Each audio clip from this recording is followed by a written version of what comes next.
Could a janitor see what 100 arrogant doctors couldn't, and would race make the difference? Victor Romano had never felt fear, not in boardrooms, not in alleyways, not in courtrooms, but as he stared at his son Liam. Pale and trembling on the hospital bed, he felt it crawl through his veins like ice, every doctor in the room frowning, shaking their heads, whispering medical terms that sounded like riddles, and none of them had an answer. 100 experts. 100 minds, and yet nothing could explain why Liam's tiny body was failing, why his eyes, wide with confusion, kept flickering with pain, Victor's powerful hands clenched into fists. Remembering how every person in his life had learned to obey him without question, yet here he was powerless, his reputation meaningless, his influence null, nurses darting back and forth, monitors beeping, IVs dripping. And the room filled with judgment, some curious, some skeptical, some subtly resentful, all unaware of the darkness that lurked outside, the subtle racism that made them overlook the quiet details, and in the shadows, pushing a mop cart. Carlos Silva, the janitor, leaned closer, observing patterns the doctors ignored, noticing the smallest irregularity in Liam's breathing, the faintest pallor that shifted like a shadow under the fluorescent lights. Whispering to himself as he scribbled in his worn notebook, "I can fix this." And at that moment, Victor's icy stare softened, eyes searching for hope, unaware that the answer to his son's life hung not in the hands of the powerful or educated, but in the quiet wisdom of someone society had chosen to ignore, someone who had watched, remembered, and waited for the right moment. And as the doctors debated, arguing over charts and tests, Victor's heart raced.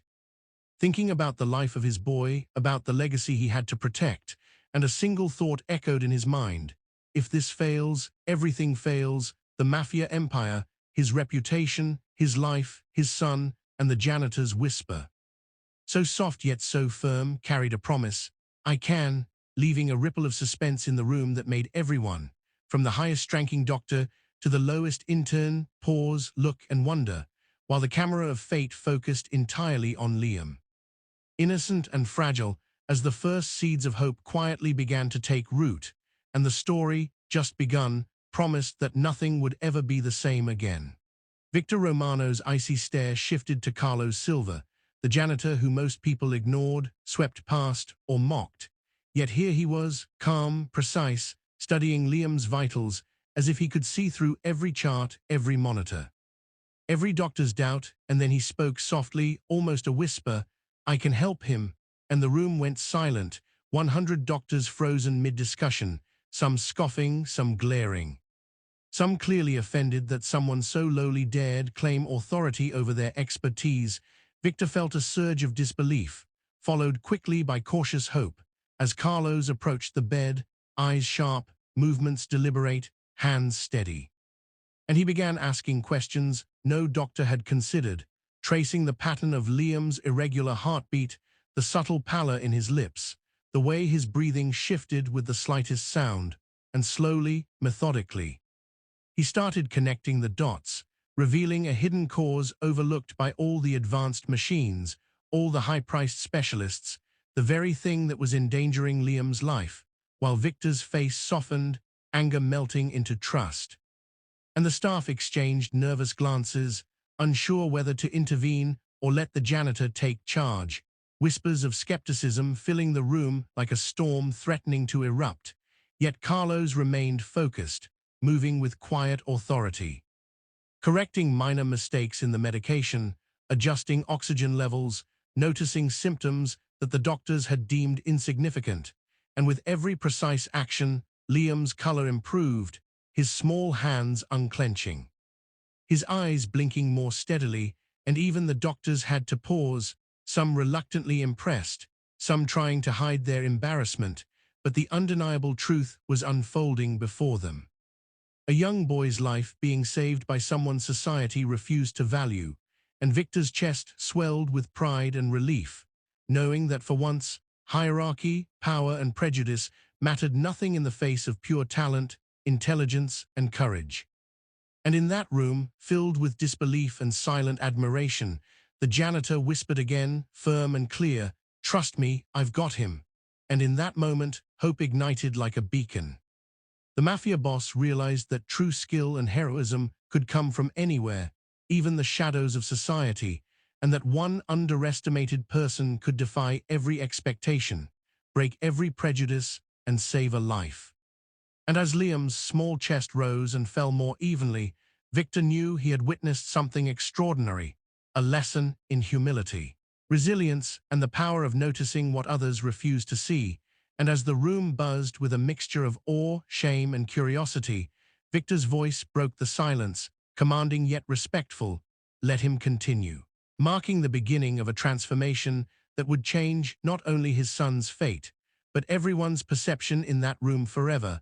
And one soft voice whispered to the viewers watching, "If you want to see how this miracle unfolds, make sure to subscribe, because the story is far from over." As Carlos Silva continued his meticulous work beside Liam's bed, the atmosphere in the room shifted completely, the air thick with tension, disbelief, and grudging admiration. Victor Romano's towering presence softened only slightly as he watched the janitor, someone society ignored, maneuvering with precision, skill, and patience that no trained doctor had demonstrated. While the 100 doctors who had once arrogantly dismissed Liam's condition now hovered awkwardly, some whispering, some glaring, their pride clashing violently with the undeniable truth unfolding before them. And every adjustment Carlos made to the monitors, every gentle repositioning of Liam, every note taken quietly in his head, revealed a masterful understanding of the human body that seemed almost supernatural, as if he could see every malfunction, every imbalance, every hidden sign of distress that had eluded the brightest minds in the hospital.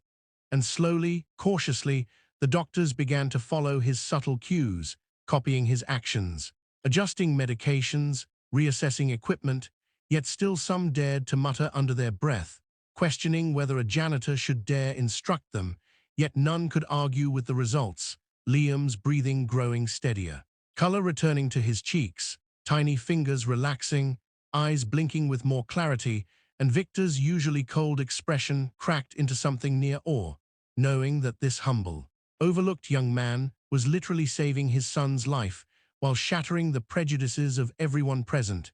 And the nurses, initially shocked, now whispered encouragement to Carlos, some glancing nervously at the doctors who had doubted him, unsure whether to align themselves with hierarchy or with truth. As Carlos paused for a moment, scanning Liam with his sharp eyes, noting something subtle, a pattern in his pulse, a barely visible reaction to the antibiotics, a sign no one else had caught, and immediately adjustments were made, tiny but critical. And Liam's condition improved, steadily, visibly, and a hush fell over the room, heavy with the realization that every assumption, every bias, every hierarchy had been challenged. Victor's deep, commanding voice finally broke the silence. Low but full of authority, "This man knows what he is doing, do not interfere." And even the most arrogant doctors, unable to argue against the evidence, reluctantly stepped back, while Carlos continued, quietly correcting errors, observing reactions, anticipating complications, teaching without words, leading without title, and the room became a stage where courage, skill, and humanity triumphed over prejudice, assumptions, and arrogance. And throughout the chaos, Liam's fragile frame began to respond, breathing more steadily, eyes brighter, color returning, and hope, long absent, now flooded the hearts of all watching. And Victor, usually unflinching in his intimidation, whispered a rare, heartfelt thank you as Carlos nodded humbly, his focus unwavering, silently reminding everyone present that true talent, true heroism, and true heart could come from the most unlikely places. And as the scene settled into careful monitoring, one voice broke through for the viewers watching this dramatic journey. If you want to see how the miracle concludes and how justice and recognition unfold, subscribe and stay with the full story. Because Chapter 4 will leave you stunned. The room settled into tense anticipation. Victor Romano hovered near Liam's bed, every muscle in his body taut with worry and pride, watching Carlos Silva move with unwavering focus. while the 100 doctors who had once claimed expertise now scrambled to keep up, whispering to each other, noting every minute adjustment, every observation, yet none daring to challenge the janitor who had proven them all wrong.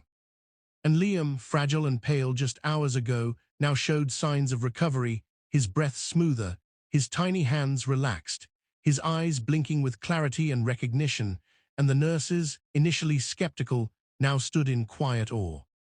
Assisting discreetly, following Carlos, Lade, and even the hospital technicians who had been mere observers before now found themselves inspired, adjusting monitors, recording vital signs, following instructions without a word. Their respect for the unseen expertise growing by the second, while Officer Briggs and the other skeptical doctors outside the room could do nothing but watch, realizing that their judgments, prejudices, and assumptions had blinded them to the truth, and Victor, who had spent his life instilling fear and respect through power, now bowed his pride in silent gratitude, whispering, "You have my life's respect, Carlos Silva." And Carlos, humble as ever, merely nodded, his focus never leaving Liam, every action precise, every glance calculating the next step, and as hours passed, the room transformed from chaos to calm, from skepticism to admiration, from fear to hope, and Liam's condition continued to stabilize, slowly but surely, the energy in the room shifting as the impossible became undeniable, and whispers of awe spread even to the hospital corridors. Staff stopping to witness the miracle unfolding, as doctors began to acknowledge, albeit quietly, that intelligence, skill, and heroism were not always tied to titles, degrees, or privilege, and as the sun rose, casting soft daylight into the hospital room, Victor finally allowed himself to release the tension that had gripped him, kneeling beside his son, holding his hand. Realizing that life's most profound lessons often came from the most unexpected sources, and Carlos, the janitor, now a hero in silence, smiled faintly, his life forever changed by the knowledge that his dedication, observation, and courage had saved a life. And as Liam's mother, previously tense and frightened, held her son close, tears streaming, she whispered gratitude, understanding that humility, perseverance, and skill could break through walls of arrogance and racism. And the hospital, once a place of hierarchy and judgment, now stood as a testament to courage, truth, and equality, reminding everyone that heroes often wear no uniform, hold no title. And yet their impact can be greater than the powerful, and as Victor placed his hand firmly on Carlos' shoulder, acknowledging his unmatched bravery, a voice for the audience spoke directly to the heart of the lesson.